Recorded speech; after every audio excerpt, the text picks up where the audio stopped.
A mí qué me importa quién tiene la culpa. No soy cura para juzgar ni absolver. Lo único que quiero saber es lo siguiente.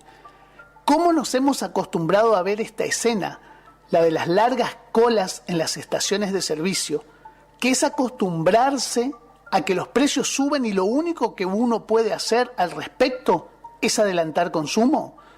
Adelantar consumo, sí.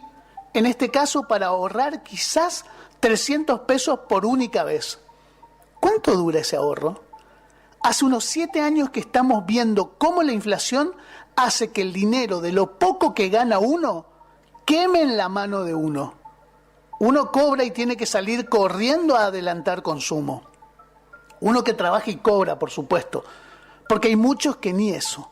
No trabajan ni cobran y están incluso peor que uno. Hace 7 años ya, esa es la verdad. Listo, está dicho. Desde enero de 2014 que estamos así, viendo cómo el trabajo vale cada vez menos. ¿Y de quién es la culpa? No me importa ya. Lo único que me importa es que pare la mano. Si seguimos así en poco tiempo, no habrá trabajador en la Argentina cuyo salario alcance para comer. Seguimos perdiendo entre el 10 y el 30% del valor del salario todos los años. Y está claro que eso va a pasar. Ese es el plan. El plan es que seamos peones pata al suelo con infraconsumo, como decía Jauretche. Si lo es, avisen, ¿eh? No me interesa de quién es la culpa. Solo quiero saber a dónde vamos. Aunque desde luego ya lo puedo adivinar. Y perdonen la primera persona, ¿eh? Que es un horror. Es que de otra forma, esto no se dice como debe decirse. De la batalla cultural. Bienvenidos a Plural. Tomábamos en la editorial de hoy un texto publicado por La Batalla Cultural que adherimos, que nos pareció pertinente para hacer un reclamo sobre esta situación de aumentos desmedidos y permanentes que sufrimos todos los trabajadores en la Argentina. Ya estamos en la mesa con nuestra columnista.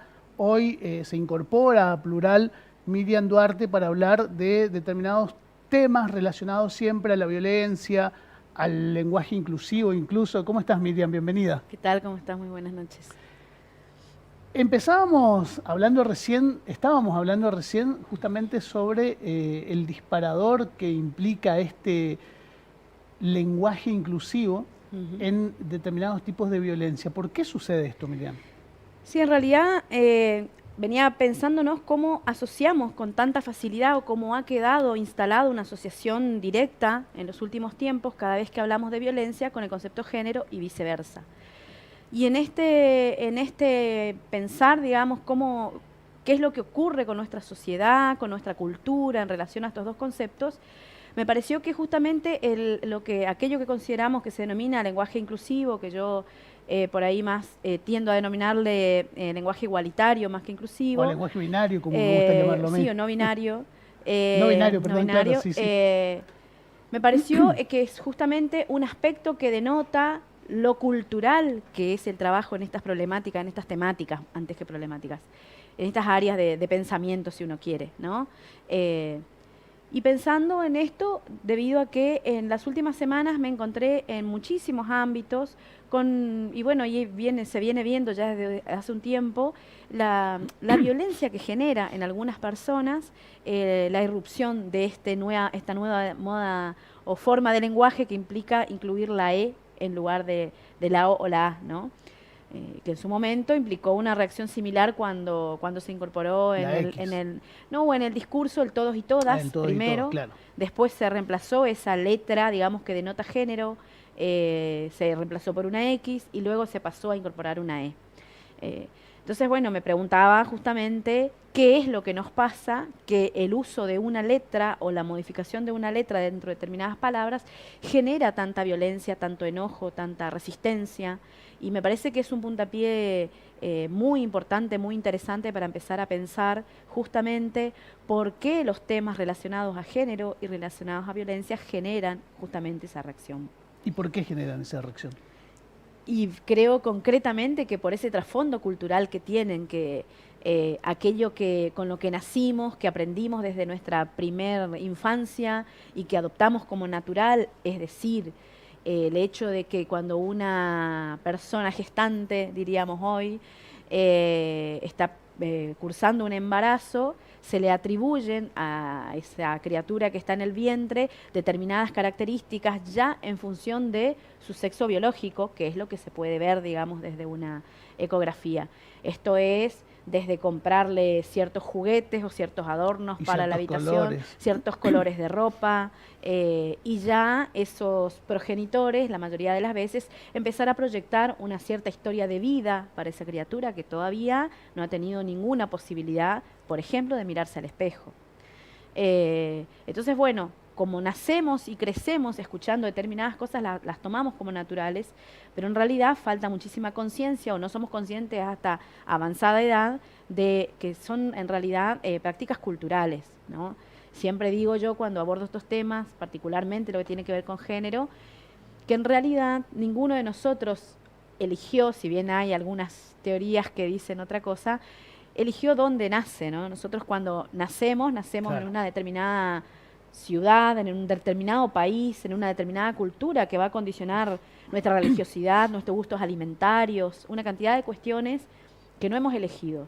Y en la mayoría de los casos no hemos elegido ni siquiera el entorno donde vivimos. Es decir, la mayoría de los misioneros somos misioneros porque hemos nacido en esta provincia y muchos la elegimos a pesar de haber conocido otros lugares, pero muchísimos misioneros no han conocido otros lugares, no han tenido oportunidad de elegir. Y así con todas las cosas, ¿no?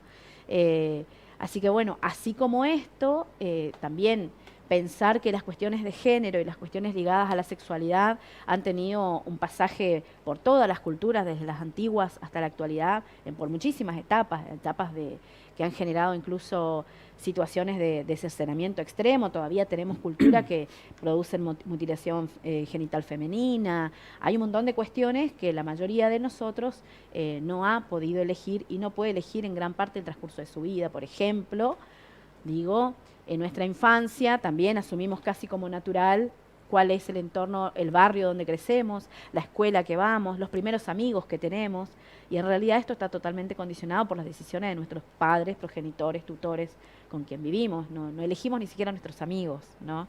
Hasta que uno va creciendo y va aprendiendo a decidir cuáles son las cosas que le gustan y las que no, cuáles personas le caen bien y que las que no, las cosas que le gusta compartir y las que no. Esto en la infancia es imposible. Uno transita los ámbitos que sus padres o sus tutores, los adultos responsables a su cargo, deciden, digamos, ¿no? Y todo esto, uno en cada una de nuestras vidas la toma como natural hasta que empieza a hacerse algunas preguntas. Y esas preguntas tienen que ver con muchísimos aspectos de la vida, por ejemplo, de las amistades, de cómo uno elige las amistades, qué tipo de personas me hacen bien, me hacen sentir bien, con qué tipo de personas me siento cómoda y disfruto, y qué tipo de personas prefiero tener lejos, por ejemplo. Y esto a su vez nos lleva a preguntarnos un montón de otras cosas. Y esto digo en personas que sostenemos nuestra identidad de género y nuestra sexualidad dentro de la norma, ¿no? Dentro de la normalidad. Ahora, hay personas que cuando nacen y crecen sienten su vida, su cuerpo y su relación con los demás de una forma distinta, que no entra dentro de esos catálogos. Y que por lo tanto no está diseñada, claro, implica un montón de conflictos personales, conflictos con otros, y en muchos otros casos, que digo también con esto del no elegir, ¿no?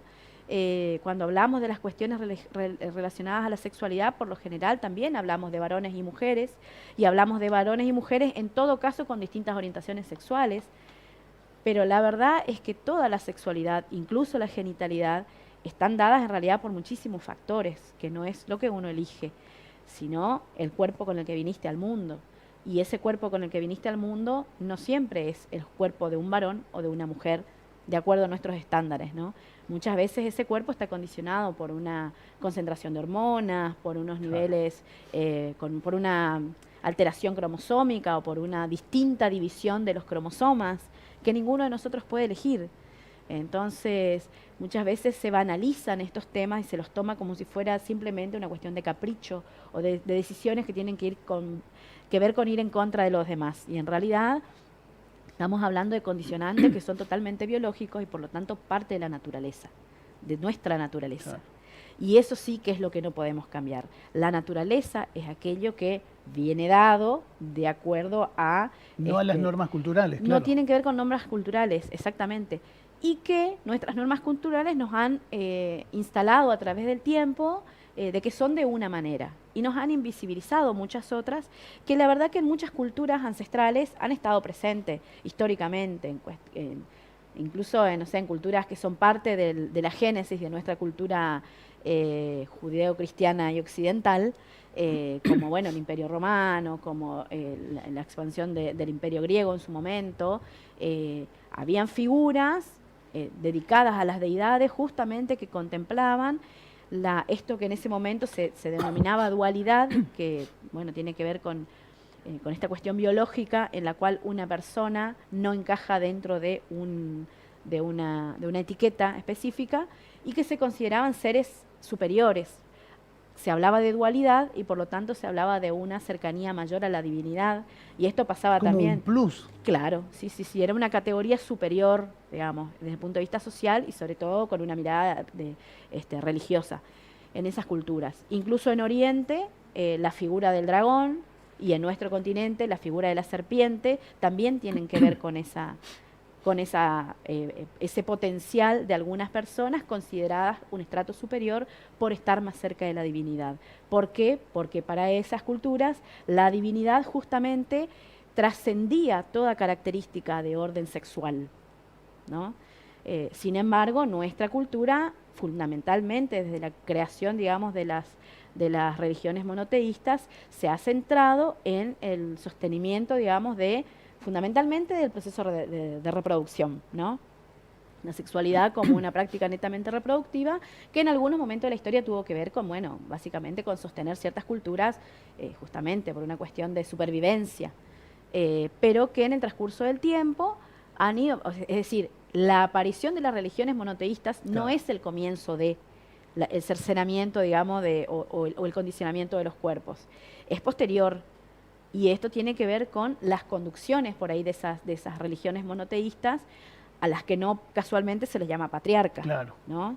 En determinado momento, estos conductores patriarcas han tomado ciertas decisiones, suponemos que en función de la preservación de su grey, de su pueblo, que han implicado, particularmente en un inicio, dejar afuera a una cierta población, que debemos decir hoy que la población que denominamos, que está dentro de la intersexualidad, que tiene múltiples orígenes,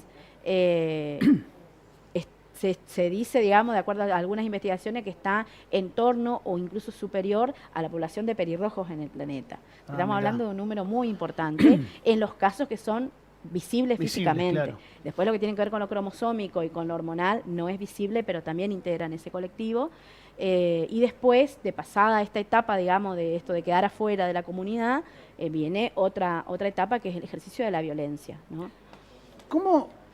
Me quedo pensando en cómo los estados, los gobiernos, van van detrás de los colectivos sociales, por decirlo de alguna manera, que van reivindicando o van explicando todos estos temas. Sí, en realidad los tratados de derechos humanos, en primer momento impulsados desde la ONU, pero luego refrendados por los países que se incorporan a los tratados internacionales, a las convenciones internacionales, reconocen como derechos de cuarto orden, se denominan, Claro. aquellos que no tienen que ver estrictamente con lo colectivo, sino aquello que el individuo percibe como un derecho que quiere y debe ejercer. Entonces, ese individuo tiene el derecho de reclamar a los estados. Y los estados, al firmar esas convenciones, lo que hacen es comprometerse a ser progresivos en la implementación de políticas que tiendan a ese ejercicio de derechos para todas las personas y en todas las condiciones. Y estas cuestiones de género específicamente tienen todo un lineamiento de trabajo realmente muy intenso en la ONU, particularmente en ONU Mujeres, pero en toda la ONU, digamos, como organismo, porque van trabajando desde hace muchos años en la implementación de políticas, por ejemplo, tendientes a la erradicación de la mutilación genital femenina, Claro. que es una política muy activa, pero a muchas otras que tengan que ver con la incorporación de todos los colectivos que están en desigualdad de condiciones en el acceso, por ejemplo, al trabajo, en el acceso a sistemas de salud seguros, digamos, que justamente los estados se han comprometido al firmar esas convenciones a ser progresivos en el ejercicio de esos derechos. Por eso conocer estos colectivos, saber cuáles son sus necesidades, fundamentalmente las problemáticas de salud que implican, es fundamental para poder no solamente pensar políticas públicas y diseñarlas en función de su población con estas características, sino también de los compromisos que ha hecho a nivel internacional y que se ve obligado a cumplir, por supuesto. ¿Cómo estamos en la Argentina con respecto a los países de la región? En la Argentina realmente tenemos políticas de avanzada, realmente destacadas, destacables, pero a su vez es difícil de homogeneizar porque la Argentina es un país muy grande, muy disperso y diverso también. Nosotros en particular en nuestra provincia tenemos políticas activas en el sector, tenemos incluso equipos capacitados en el sistema de salud al respecto.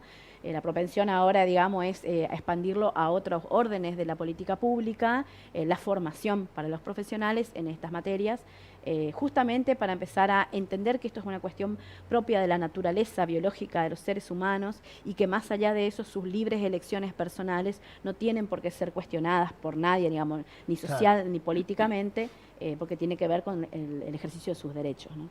¿Crees que se va a poder lograr completamente esto en un tiempo cercano? Sí, estoy segura que sí, estoy segura que sí. Para los más niños, más pequeños, digamos, los jóvenes ahora, la realidad ya es otra. Ya sí, ya ni siquiera hay una discusión en por qué usamos la E o no, y en aquellas cuestiones que tienen que ver con condicionar o cuestionar las decisiones personales en materia sexual de cualquier persona, ya esas son preguntas inexistentes directamente en ciertos sectores ya, y bueno, y los más grandes que hemos hecho un gran esfuerzo también para ponernos a tono, tratamos de acompañar ese proceso y yo creo que no va a tomar mucho tiempo.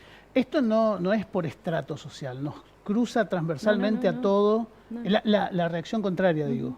El negativismo hacia este tema, claro, la violencia. Porque es una cuestión cultural. Como digo, la cuestión cultural parte del mismo momento que estamos siendo gestados, digamos, dentro del vientre de nuestra progenitora, hasta, bueno, todos los procesos que pasamos dentro de la propia escuela, sistema educativo, donde para todo el mundo está, por eso usamos el término naturalizar. Naturalizamos algo que no es natural. Claro. Necesitamos naturalizarlo para normalizar. Para sostenerlo, y ese claro. es un problema, porque escribir una norma en un ámbito donde no hay, donde lo que prima es la naturaleza, termina generando siempre excluidos y, bueno, como eje, digamos, de la discriminación, del odio y de los ataques, Miriam, de la comunidad. Nos quedan varios temas, sí, vas a estar muchos, durante... Es para arrancar, para sí, empezar a pensar por qué el uso de una palabra o de una letra nos genera tanta violencia. Muchas gracias, Miriam. Gracias a vos. Hacemos una pequeña pausa y enseguida volvemos.